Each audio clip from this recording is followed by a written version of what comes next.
Hello, so I am sat here with Professor Tim Burt, who is President of the FSC. Hello, Tim. Good morning. You've been studying the Ley for now 5 decades at this point. Yep. What do you think is the biggest change that you've seen in that time? Well, I think in one sense, the reversal in the nitrate concentrations and that they've begun to come down, having sort of risen very steadily through the 80s and 90s. So that's perhaps the biggest change. And I'm sort of perceptually, because I'm not the person to have the date, I think there is more of a problem of summer algal blooms than there used to be, although there always was an issue with that. But I think that may have, that may have got worse. So while we're seeing some improvements in water quality, we're not seeing improvements in other aspects.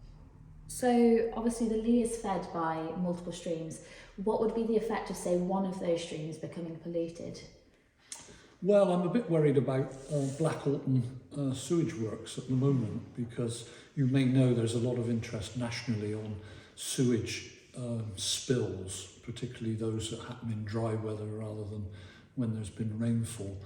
And I know for some data I saw just last week that Blackalton is not doing very well, a lot of overflows.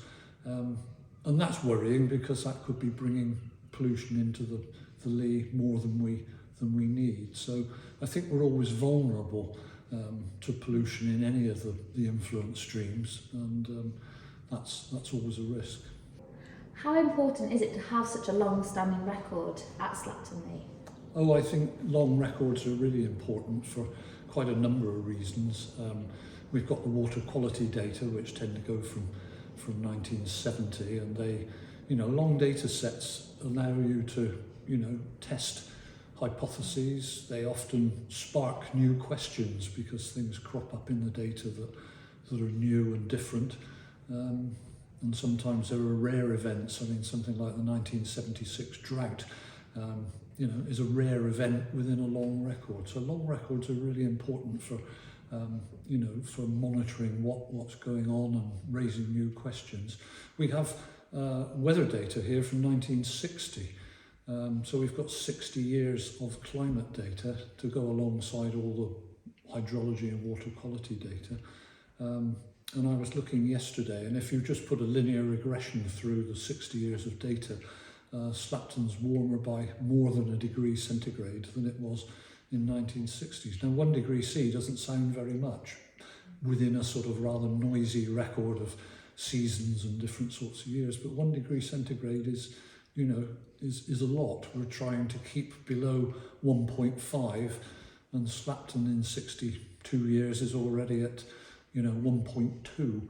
So, it's important to have the long record, and it's important to worry about things that long records tell us.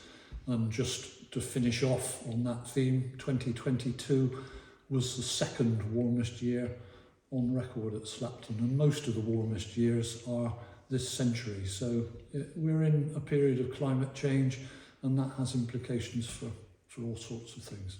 So in your opinion, what's the most tangible link between climate change and pollution levels? Unless you've got something that can link the two of them.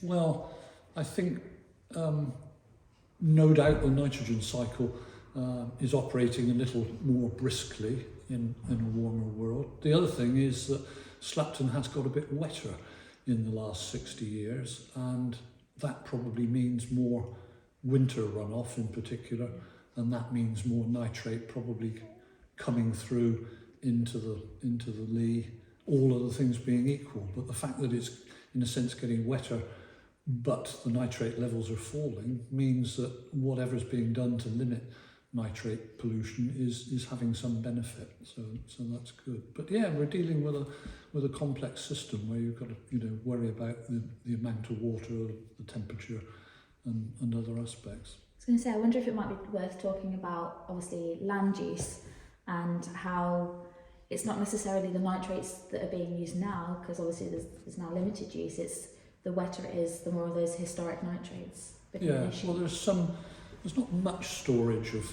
nitrate in groundwater at Slapton. It's not as if we're on the chalk, where there's deep groundwater, but there's still a bit of a legacy. And of course there's a legacy in soils. And just because the nitrate concentration or the nitrate fertiliser applications are coming down, you're still getting leaching from, quite rich soils. So it does take, these things will take time to settle down. Beyond prevention, what is kind of the most applicable thing that we can do now to limit freshwater pollution? Well, it depends how radical we want to be, I think.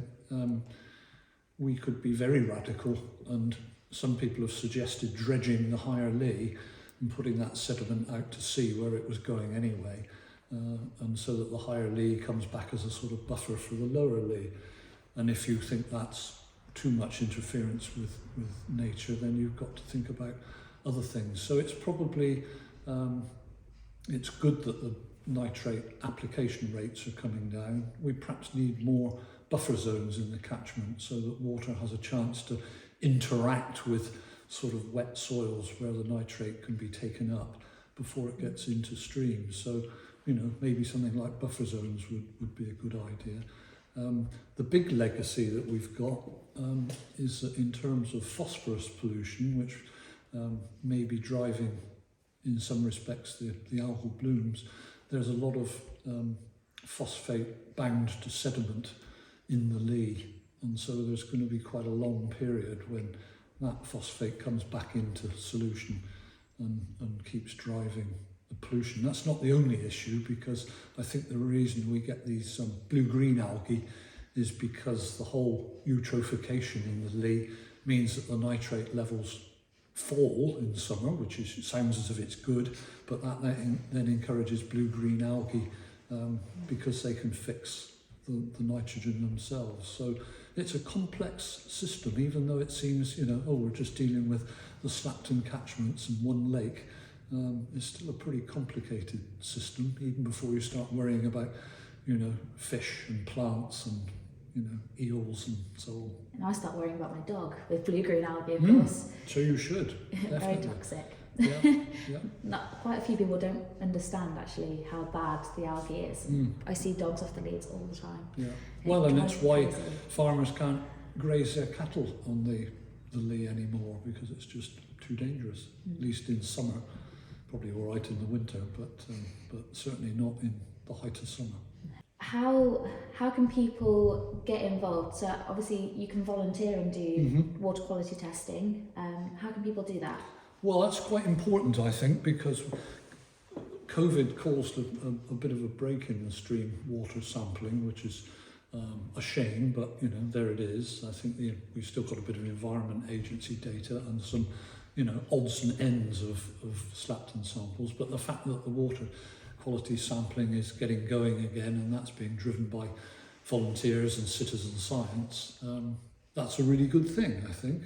So for everyone else in the rest of the UK that might be watching who maybe not be able to get to sort of here, maybe what could they do? So if they went to the Environment Agency or if they went to citizen science, they could maybe even sign up and train as volunteer themselves for their own local stream. Yeah, well, the place I would start would probably be their local Rivers Trust, because the local Rivers Trust will know what's going on. So down here, West Country Rivers Trust, and they, for example, have got a project in the River Colne, which is northeast of Exeter, and intensive agricultural catchment, not very good in terms of pollution, and we know it's got its own share of sewage overflows.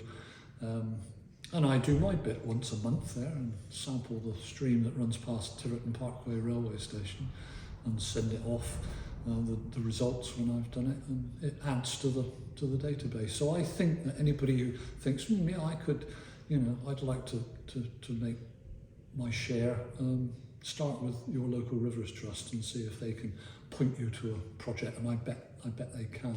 So thank you for that. I'm sure there's going to be lots of people watching this that would absolutely thoroughly enjoy to read your books, and hopefully we've got some people that might be interested in coming down to the Ley and doing some investigations, or even maybe in the rest of the country, looking into their local Rivers Trust. So thank you very much for that. You're very welcome. Thank you.